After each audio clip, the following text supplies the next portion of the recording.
तमाम विपक्षी दलों ने संसद में वॉकआउट किया, क्योंकि विपक्षी दल आंख मूंदना नहीं चाहते, वो आंख खुली रखना चाहते हैं। वो चाहते हैं मीडिया भी अपनी आंख खुली रखे, क्योंकि अगर हम सबने आंख मूंद ली तो माफ कीजिएगा, बॉर्डर पे बचने लायक कुछ होगा नहीं, कुछ रहेगा नहीं। सरकार संसद में चर्चा चीन के मुद्दे पर नहीं करना चाहती। प्रधानमंत्री का मुंह बंद रहता है और जब मुंह खुलता है तो वो क्लीन चिट दे देते हैं चीन को।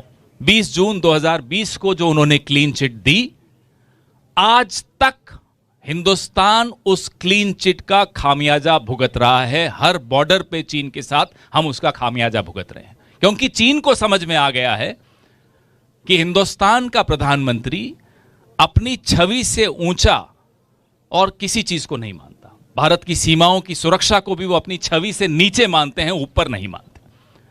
संसद में आप चर्चा क्यों नहीं करना चाहते चीन के मुद्दे पर? यह कांग्रेस भी जानना चाहती है, समूचा विपक्ष यह जानना चाहता है। राजस्थान में हम बैठे हैं, इसी मुद्दे पर राजस्थान का एक इतिहास जुड़ा हुआ है। 1962 के जंग में, जो हिंदुस्तान और चीन का जंग हो रहा था, एक 36 वर्षीय नौजवान सांसद थे अटल बिहारी वाजपेयी, जिन्होंने बीच जंग के संसद का विशेष सत्र बुलाने की मांग की। चाहते तो नेहरू जी भी कह सकते थे कि आप तो चीन के एजेंट हैं, हम नहीं आपकी बात सुनेंगे। नेहरू जी ने वो मांग स्वीकार की। राजस्थान कैसे जुड़ा हुआ है इस ऐतिहासिक मुद्दे पर, मैं वो बताता हूं आपको।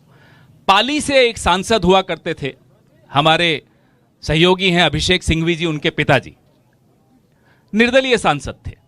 उन्होंने नेहरू जी को सलाह दी, अटल जी को भी सलाह दी कि ये जो सत्र होगा ये कॉन्फिडेंशियल होना चाहिए, सीक्रेट होना चाहिए, इसकी जो चर्चा होगी इसको छपना नहीं चाहिए अखबारों में, मीडिया में बिल्कुल नहीं आना चाहिए। नेहरू जी ने उसको इनकार कर दिया कि ये राष्ट्रीय महत्व का मुद्दा है, लोगों का हक है जानना कि सांसद इस पे क्या बोलते हैं, क्या राय रखते हैं, सरकार की क्या राय है।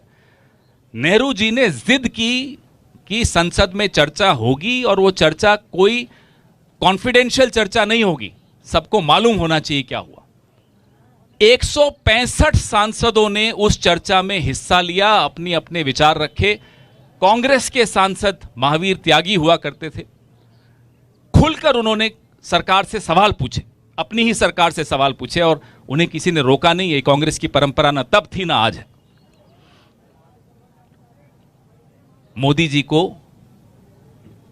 इतिहास के उस पन्ने से सीखना चाहिए कि जब राष्ट्रीय महत्व के मुद्दे होते हैं, जब सीमाओं की सुरक्षा का सवाल होता है, तो देश जानना चाहता है कि हमारी सीमाओं पर क्या हो रहा है। मजबूत सेना है हमारी, वीर सेना है हमारी, शौर्यवान सेना है हमारी, इसमें किसी को कोई शक नहीं होना चाहिए। लेकिन अगर राजनीतिक इच्छा शक्ति नहीं हो, कमजोर हो, तो सैनिक खदेड़ना चाह रहा है चीन के सिपाहियों को, लेकिन क्लीन चिट दे रहा है प्रधानमंत्री। बताइए कैसे सीमाएं सुरक्षित रह सकती?